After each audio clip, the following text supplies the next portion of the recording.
Hi guys, welcome CMP online classes. Coordinate geometry से लेकर आए कुछ पॉइंट जो कि बहुत इंपॉर्टेंट है। वो है त्रिभुज। आज हम जो बताना चाहेंगे वो है त्रिभुज से रिलेटेड, जो कोऑर्डिनेट ज्योमेट्री के थ्रू हम त्रिभुज का एरिया निकालेंगे। तो चालू करते हैं। कुछ ग्राफिक विधि से पहले हम समझाने की कोशिश करेंगे जो कि आसान है। जैसे कि हम आपको पहले भी बता चुके हैं, ये एक्स एक्सिस, ये एक्स डैश एक्सिस, ये वाई एक्सिस और ये वाई डैश एक्सिस, मूल बिंदु O. First coordinate, second coordinate, third और फोर्थ, जो कि रिवाइज के लिए फिर से बता दे रहे हैं हम, सेम है। प्लस प्लस यानी कि हम पहले लिख देते हैं फर्स्ट कोऑर्डिनेट, सेकंड, थर्ड और fourth. First coordinate plus plus, second minus plus, third minus minus और फोर्थ प्लस माइनस है। हम चलेंगे, जो हम पहले आपको बता देते हैं, जो हम आगे बताएंगे वो है त्रिभुज।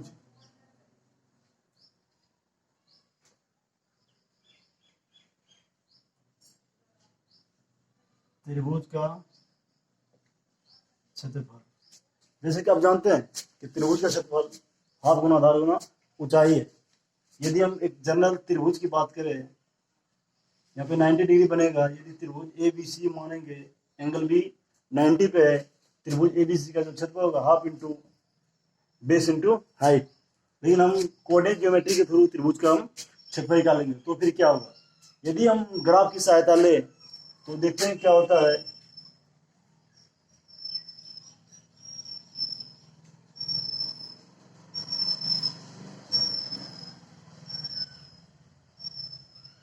यदि हम ग्राफ की सहायता से समझने की कोशिश करें तो इस बिंदु को यदि हम इससे मिला दें, यदि इसको ए माने, इसको ओ है, वही मेरा बी, तो फिर क्या होगा।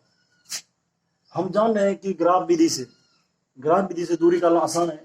कि मूल बिंदु से बिंदु बी की दूरी ग्राफ में दिख रही है 3 है, यानी ओ बी क्या है 3 है। यदि इसी को हम यहाँ पे बनाना चाहें तो ए है, बी है और मेरा ओ है। ओ से बी की दूरी ग्राफ की सहायता से देखेंगे तो ये 3 है, और ओ से ए की दूरी कितना है 4 है।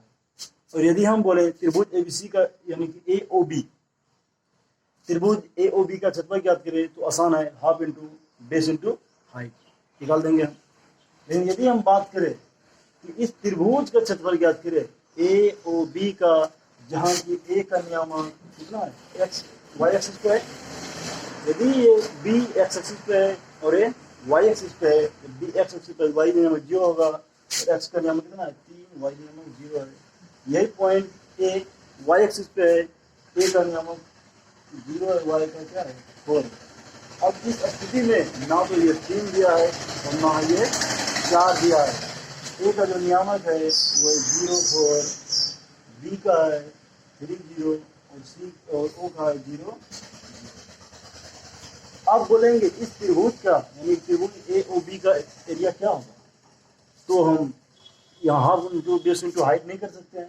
तो फिर चलेंगे कहाँ पे, कोऑर्डिनेट ज्योमेट्री का जो सूत्र है, कोऑर्डिनेट ज्योमेट्री से त्रिभुज का क्षेत्रफल हम फाइंड आउट करेंगे। उसका जो सूत्र होता है इसको हम मिटाना चाहेंगे। यही क्वेश्चन यदि हम लेके चलेंगे ए ओ बी का क्षेत्रफल तो क्या होगा।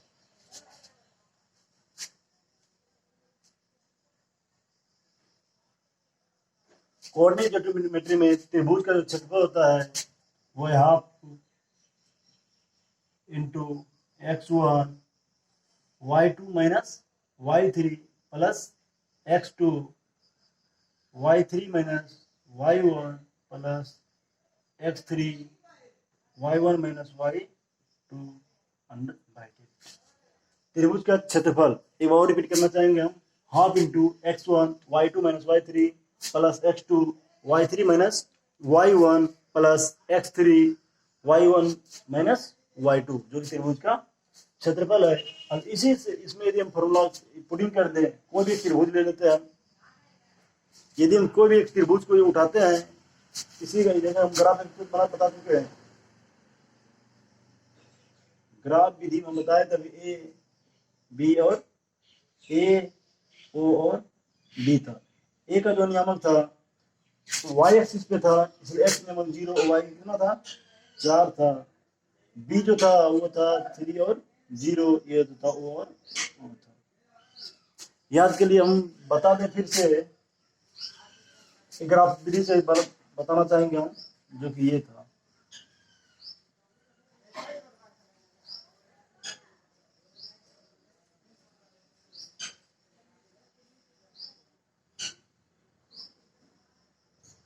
एक्स एक्सिस, वाई एक्सिस, इस बिंदु को हम इस बिंदु से मिला दिए थे। ए का नियम, इसको ए पॉइंट, ये मेरा बी पॉइंट। ए का जो नियमक है 0 4 और बी का जो नियमक है 3 और 0, ओ का जो नियमक है 0 0। तो हम जान रहे हैं कि त्रिभुज ए बी सी, यदि हम इसको यहाँ पे लिखना चाहे अलग करके, ए ओ और बी है, तो ग्राफ विधि से यदि हम देखें, ओ और ए की दूरी कितना है 4 है, और बी की दूरी कितना है 3 है। यदि हम एरिया निकालेंगे इसका, त्रिभुज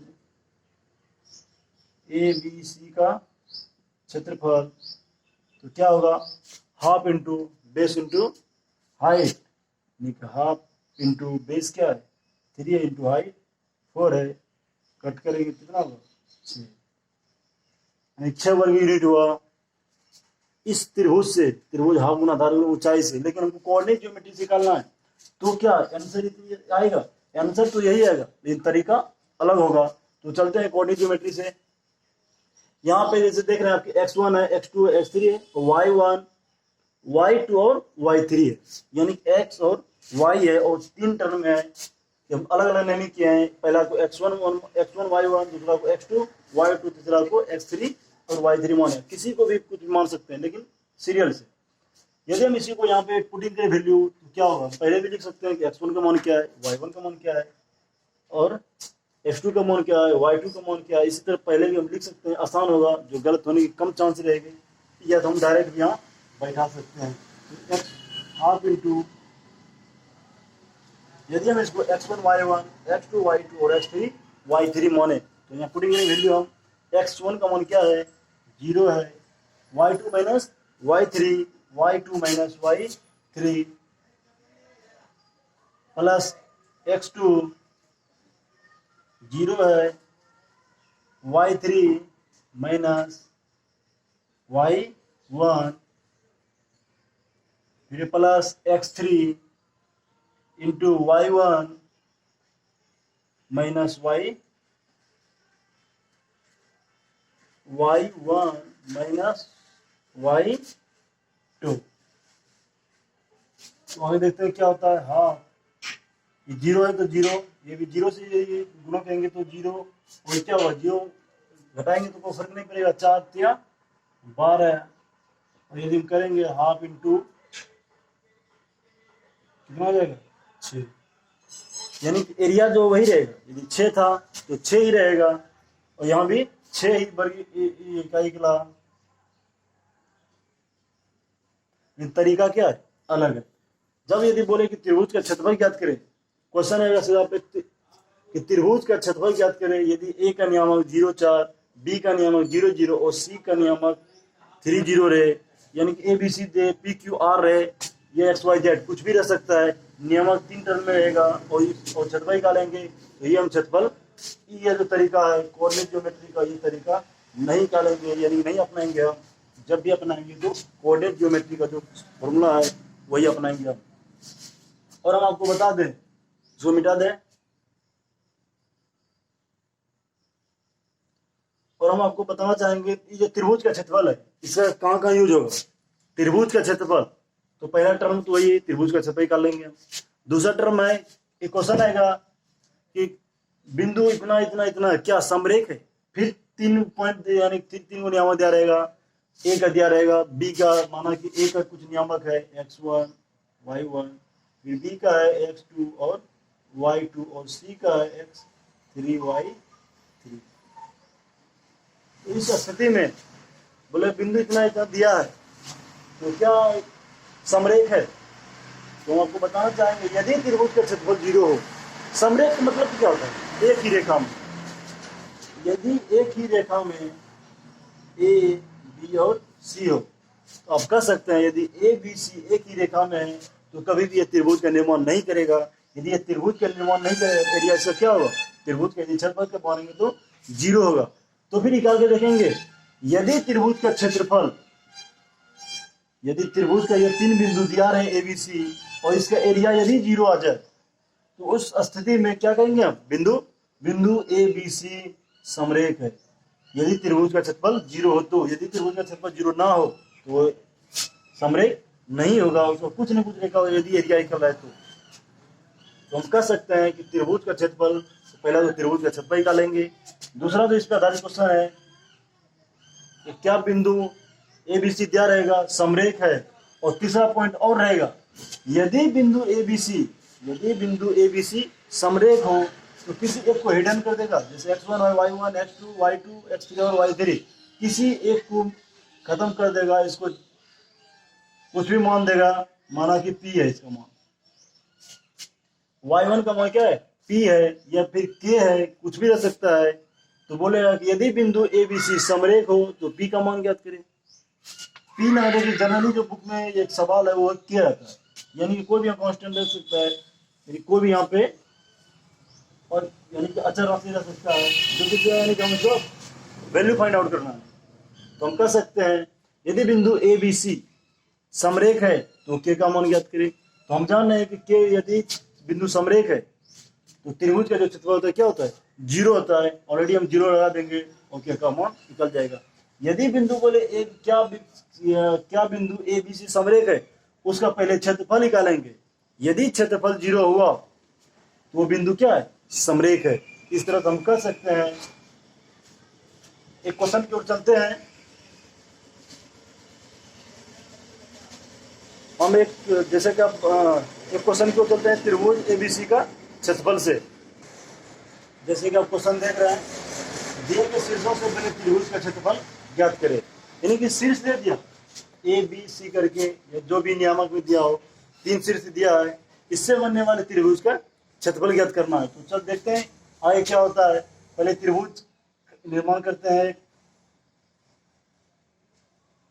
A, B और C। यदि इसको A, इसको B, इसको C माने, किसी को भी कुछ मान सकते हैं हम, A, B, C, तो -5 और -1 है। B का बात करें तो 3 और -5 है, और C की बात करें तो 5 और 2 है। तो हम चलेंगे त्रिभुज ABC का क्षेत्रफल। तो अब जैसे कि हम बताए थे त्रिभुज ABC का क्षेत्रफल, एरिया ऑफ ट्रायंगल ABC क्या होगा, half into x1 y2 minus y3 plus x2 y3 minus y1 plus x3 y1 minus y2।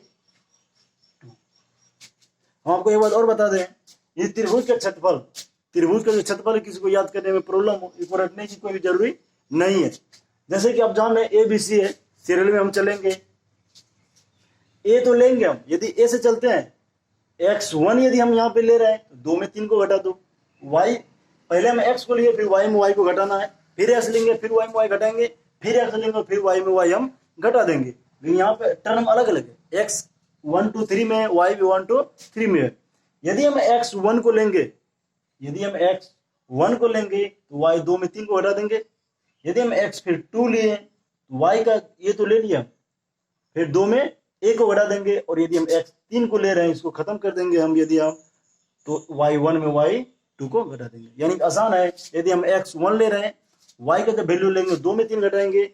यदि हम x का मान 2 ले रहे हैं तो y में 3 में घटा देंगे, और यदि हम x का मान 3 ले रहे हैं तो y का मान 1 में 2 घटा देंगे। यानी कि त्रिभुज का क्षेत्रफल याद हो जाएगा, उतना रटने की कोई भी जरूरी नहीं है। तो चलते हैं, हम यहाँ पे बैठा सकते हैं, हम अलग से भी लिख सकते हैं, x1 का मान इतना है, y1 का मान इतना है, x2 y2 x3 y3 यदि हम पहले लिख देते हैं तो फिर आसान होता है हमको बनाने में। गलतियां होने की जो संभावना है वो बहुत ही कम रहेगा।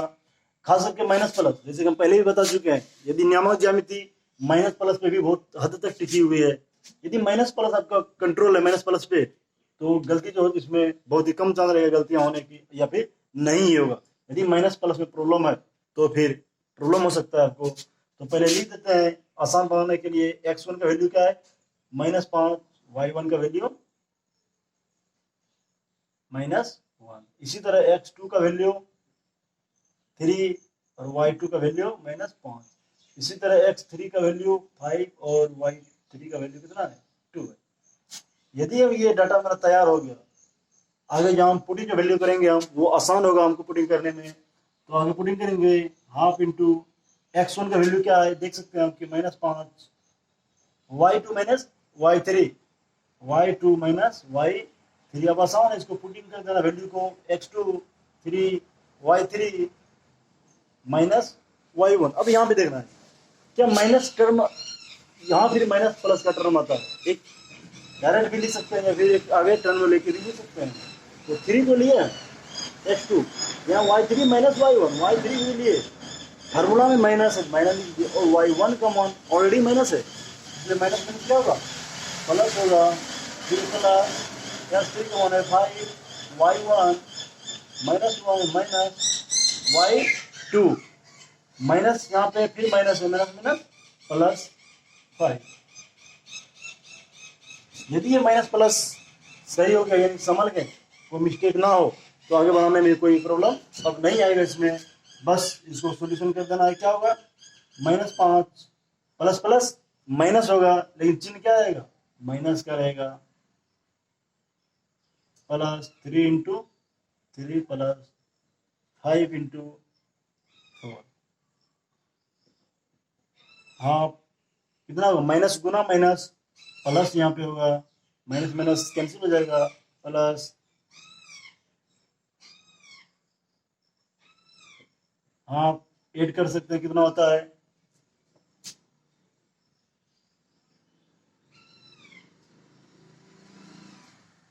यदि 2 से कैंसिल करें कितना आ जाएगा, 32। और ये ध्यान है यहाँ पे, जो 32 का क्या है, एरिया निकाल रहे हैं। जब एरिया का यूनिट होता है वो भी स्क्वायर में ही होगा।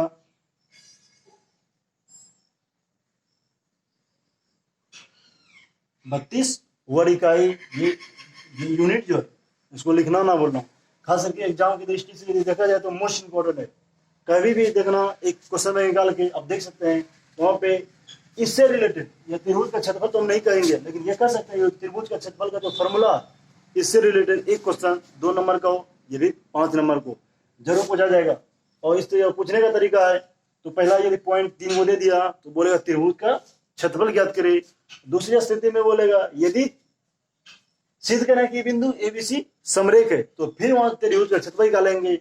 यदि क्षेत्रफल 0 हुआ तो त्रिभुज का क्षेत्रफल यदि 0 है तो बिंदु एबीसी क्या है, समरेख है। क्योंकि समरेख, जैसे हम बताए थे, समरेख एक ही रेखा में यदि 3 बिंदु एबीसी रहे, तो यहाँ पे त्रिभुज का निर्माण नहीं कर रहा है। यदि ये त्रिभुज का निर्माण नहीं कर रहा है तो इसका एरिया क्या होगा, 0 होगा। और तीसरा स्थिति ये भी है, यदि बोल देगा बिंदु एबीसी और किसी एक को हिडन करके के कर दे, किसी भी एक को मीटर नॉन करके वहां पे के लिख दे, और यहाँ पे बोले के का मान क्या होगा, यदि बिंदु ए बी सी समरेख हो, तो फिर त्रिभुज का क्षेत्रफल बराबर 0 कर देंगे, क्योंकि समरेख में 0 होता है, और के का वैल्यू फाइंड आउट हम कर सकते हैं। तो इसी तरह का यदि हम अगला सवाल, यदि के त्रिभुज का क्षेत्रफल हुआ, इसी तरह यदि हम चले कि के का मान क्या होगा, तो नेक्स्ट क्वेश्चन है कि के, यानी कि के पे आधारित क्वेश्चन, यानी कि फाइंड आउट करना है। यदि बिंदु, जो क्वेश्चन आप देख रहे हैं कि के किस मान के लिए, जो स्क्रीन पे क्वेश्चन है, के किस मान के लिए बिंदु 8, 1 के और -4 और 2 और -5 क्या है, समरेख है। तो भी चलेंगे त्रिभुज का क्षेत्रफल समरेख का हम जानते हैं, यदि तीनों बिंदु एक ही रेखा में हो, यदि इसको ए बी और सी माने, यानी ए बी और सी माने, यदि एक ही रेखा में ए बी सी हो, यहाँ पे त्रिभुज का निर्माण नहीं होगा। यदि त्रिभुज का निर्माण नहीं होगा, इसका जो एरिया होगा वो क्या होगा, 0 होगा। तो चलेंगे हम त्रिभुज का क्षेत्रफल निकाले, त्रिभुज का क्षेत्रफल बराबर 0 हम जानते हैं, हम कह सकते हैं समरेख की स्थिति में, यदि बिंदु ए बी सी समरेख हो, उस स्थिति में त्रिभुज का जो क्षेत्रफल होता है वो क्या होता है, 0 होता है। तो हम जैसे कि जानते हैं ए बी सी मान सकते हैं, या तो डायरेक्ट वैल्यू पुटिंग कर सकते हैं, त्रिभुज का जो क्षेत्रफल होता है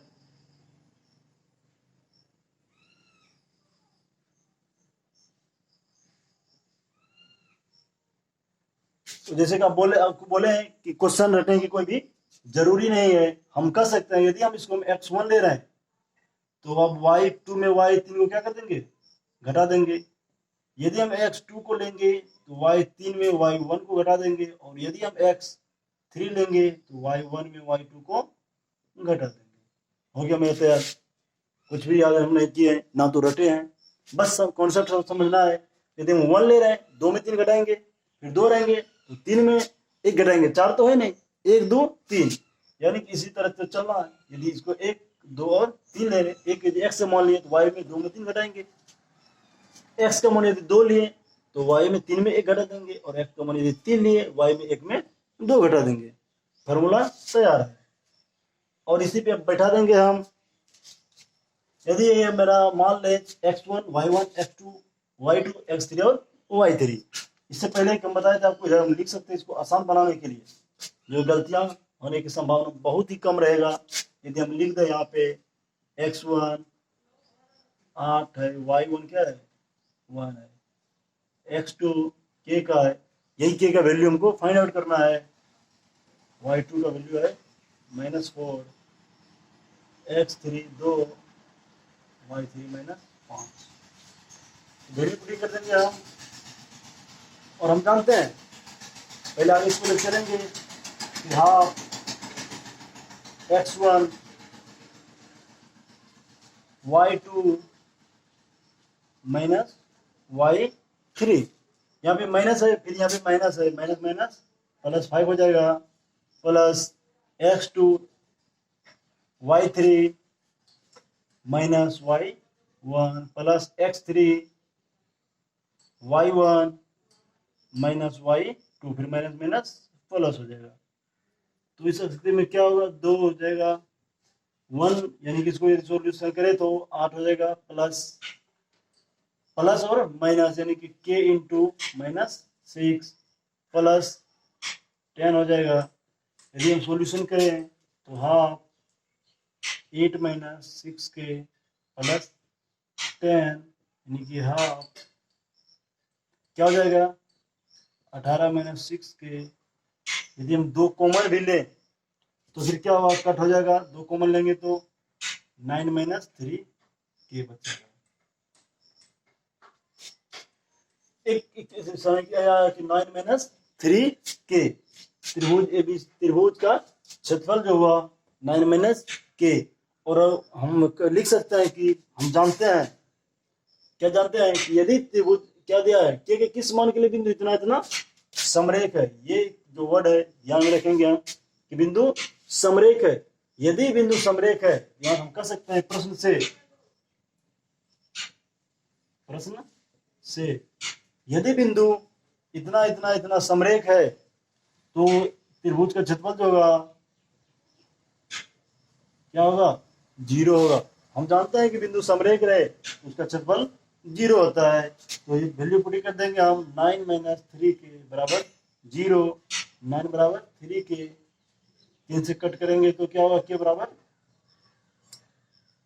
3।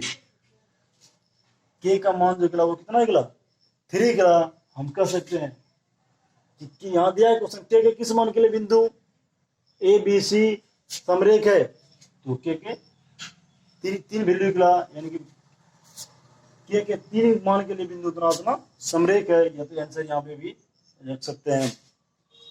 आगे हम क्वेश्चन देखेंगे इस पर आधारित या त्रिभुज के क्षेत्रफल पर आधारित। यदि बिंदु या के का फाइंड आउट करना है, यदि आपको बोल दें क्या बिंदु इतना इतना समरेख है, तो फिर क्या करेंगे, त्रिभुज का क्षेत्रफल में जाएंगे। यदि क्षेत्रफल 0 निकला तो बिंदु समरेख है। आगे क्वेश्चन इस पे लेके आते हैं। क्वेश्चन है, बिंदु जो कि बोर्ड पे देख रहे हैं, सिद्ध करें कि बिंदु इतना इतना इतना समरेख है, यानी बिंदु 0 11 फिर 2 3 और 3 में से 1 समरेख है। समरेख स्थिति हम क्या जानते हैं, यदि त्रिभुज का क्षेत्रफल 0 हो जाए तो वो बिंदु क्या होगा, वो जो बिंदु दिया है वो क्या होगा, समरेख है। जैसे कि हम समरेख कई बार पहले ही बता चुके हैं, समरेख यानी कि एक ही रेखा पर हो। यदि आप जानते हैं यदि ए बी सी एक ही रेखा पे होगा और यहाँ पे त्रिभुज का निर्माण नहीं होगा, और इस स्थिति में यदि त्रिभुज का निर्माण नहीं हो रहा है, इसका एरिया नहीं होगा, यानी इसका एरिया जो भी क्या होगा 0 होगा। तो चलते हैं त्रिभुज के क्षेत्रफल से। यदि त्रिभुज का क्षेत्रफल 0 हो तो बिंदु में, दिया गया बिंदु है, समरेख होगा। तो जैसे कि आप जानते हैं त्रिभुज का क्षेत्रफल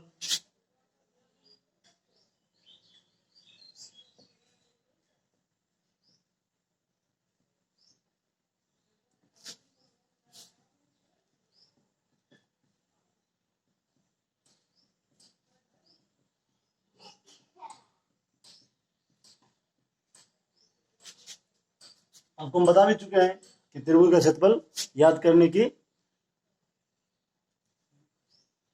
त्रिभुज का क्षेत्रफल याद करने की जरूरी नहीं है।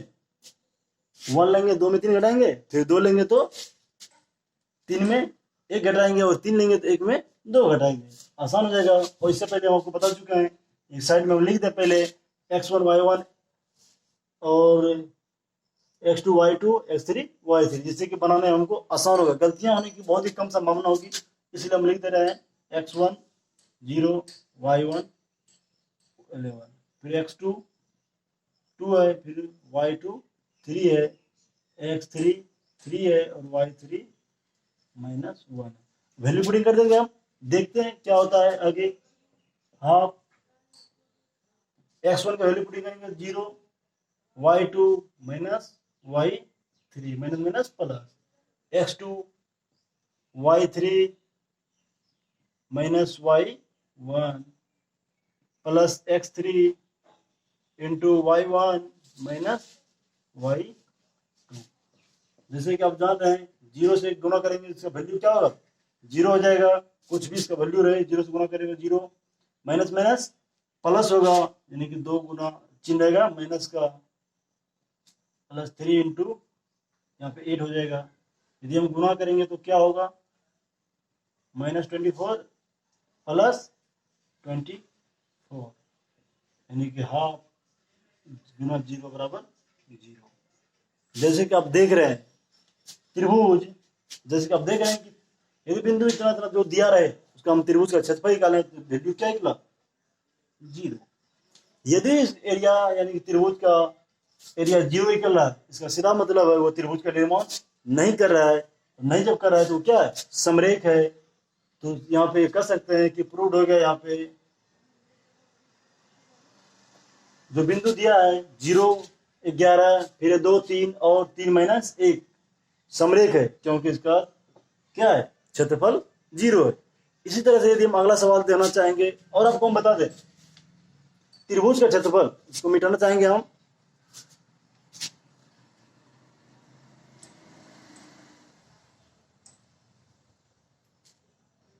ये जो मेरा फॉर्मूला है त्रिभुज का क्षेत्रफल बहुत इंपॉर्टेंट है। अब जैसे कि आप देखें कि त्रिभुज का क्षेत्रफल निकालने में आया, यदि सिद्ध करने में आया कि बिंदु समरेख है, और आया कि यदि बिंदु समरेख है तो के का मान ज्ञात करें। और आपको हम बता दें त्रिभुज का क्षेत्रफल में यानी एक ही त्रिभुज नहीं, पॉलीगॉन को कोई यानी हो, पॉलीगॉन यदि कहें हम तो उसका जो भुजाएं अलग अलग होता है, 3 हो सकता है, 4 हो सकता है, 5 हो सकता है, और 6 7 जितना भी हो उस तरह का, यानी कि जो भी पॉलीगॉन होगा उसका भी हम एरिया निकाल सकते हैं आसान से। एक का निकाल देंगे और उतना फिर गुणा कर देंगे। यदि हम कह दें ये स्थिति में हेक्सागोन है, ये जो पॉलीगॉन है ये हेक्सा का रूप लिया हुआ है। यदि हेक्सा की बात करें, यदि इसका भी त्रिभुज, यदि इसका भी एरिया निकालना हो, यदि इसका एक नियामक दे रखा है, इसका ये नियामक ये नियामक दे दे और बोले कि ये जो हेक्सा है इसका निकालना है, तो एक एरिया निकालेंगे हम इसी त्रिभुज की सहायता से, इंटू 6 से गुना कर देंगे। ये जो पॉलीगॉन है निकल जाएगा, चाहे ये हेक्सा का रूप ले या फिर पेंटा का रूप ले, किसी का भी हम निकाल सकते हैं। और साथ में साथ इसका जो और एक अन्य रूप है चतुर्भुज का क्षेत्रफल भी कर सकते हैं। खास करके यदि हम इसका ये रूप दे दें और ए बी सी और डी, और इसका बोले एरिया निकाले, चाहे ये स्क्वायर में हो या रेक्टेंगल हो, ये भी कोई भी रूप ले इसका ले